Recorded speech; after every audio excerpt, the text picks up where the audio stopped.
My name is Jeremy Bishop Smith. I'm from Detroit, Michigan. My major is recreation with a concentration in sport management, and I'm a senior.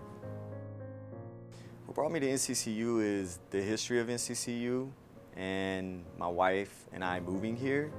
And I just wanted to be a part of this culture, and I wanted to kind of keep it in the family. My wife graduated from grad school here, and I figured, well, why not keep the tradition alive and keep it going. I started boxing when I was like 11 years old. You know, it was the individual competition side that I really enjoyed. Upon graduating from high school, I went into the service, United States Army, and I was a combat medic. And I developed an epilepsy disorder in there. Don't know how, don't know why, but I did. So they medically discharged me, which was very upsetting because I just wanted to change MOS. MOS is my job description, my job duty, what my job was. And I told them, look, put me in as a cook or anything like that, because I've known cooks that have done that, cooks that changed their MOS to become a cook in order to stay in the service. And I wanted to do that, but because I was not as highly ranked, I wasn't really afforded that opportunity. So I got out and I said, what am I going to do with myself now? Found out that I could still box with epilepsy as long as it was controlled with the medicine that I was taking, and called up Don King or his office down in Vero Beach, Florida. And next thing I know, I became a sparring partner and boxed along as well. I had my fights as well. I was 5-1 as a pro. I sparred with the likes of Sugar Shane Mosley and Zab Judah, went to a lot of Lennox Lewis's training camps. So been around in the sport of boxing, so that was fun.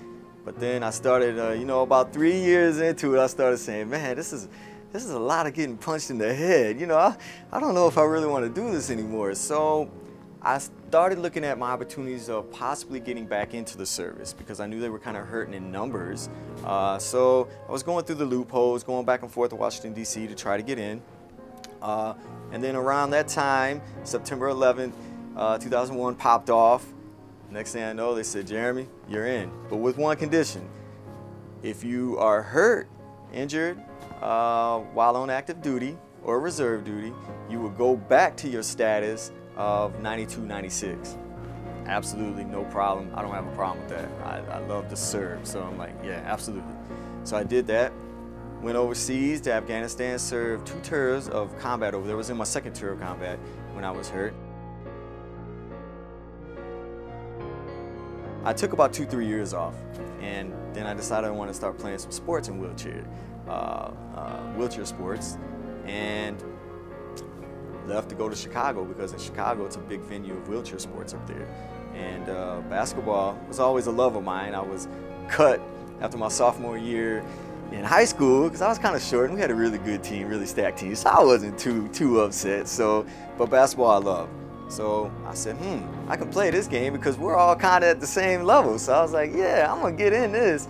So in Chicago, I started playing. My first sport was wheelchair softball. Then I started playing, and that was in the summer of 2005. In the fall of 2005, I was introduced to wheelchair basketball by my soon-to-be wife. So I actually had some challenges. Last summer, I had classes for both summer semesters, and they both were getting dropped. Both semesters got dropped about halfway through. And I'm like, oh my goodness, what's going on? So I went up to financial aid. Come to find out, my financial aid had ran out. So then, you know, I was wondering, what am I gonna do? And she was like, I don't know. So I kind of sat back, went back home, thought about it, and said, you know what?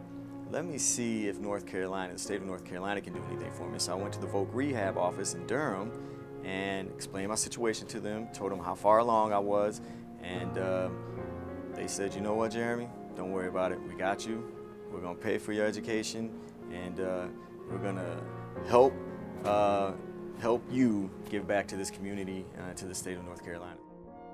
I'm actually looking to run an intercollegiate wheelchair sports program, and it looks as if it's going to be able to be ran here.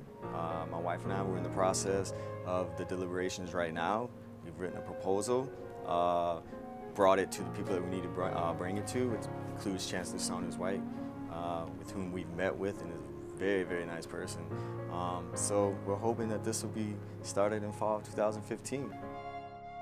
I really want to give back to the state of North Carolina. I want to give back to this university, which has given so much to folks throughout its history. And I just want to be a part of that. I just want to be a part of students, athletes, faculty, staff prospering, and I just want to be a piece of that pie. My message is to not give up. That's number one, to not give up, that there is money out there. There's money afforded to minorities, there's grants through Coca-Cola. I mean, there's grants all over out there. And it's hard, and it's a lot to look through, but it's there. And also to use the state of North Carolina, because they're there.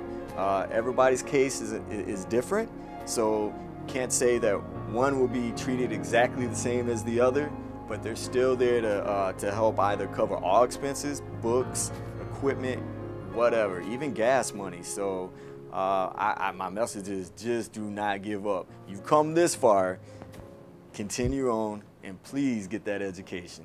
It is very important. I wish more of our alumni was giving because those scholarships for the students that are coming in that need those scholarships is so important to the students that can't afford the education, or maybe even first-time generation college students. What a shame it would be for a student to be turned away because they didn't have the money, they couldn't afford to come here. That would be a shame.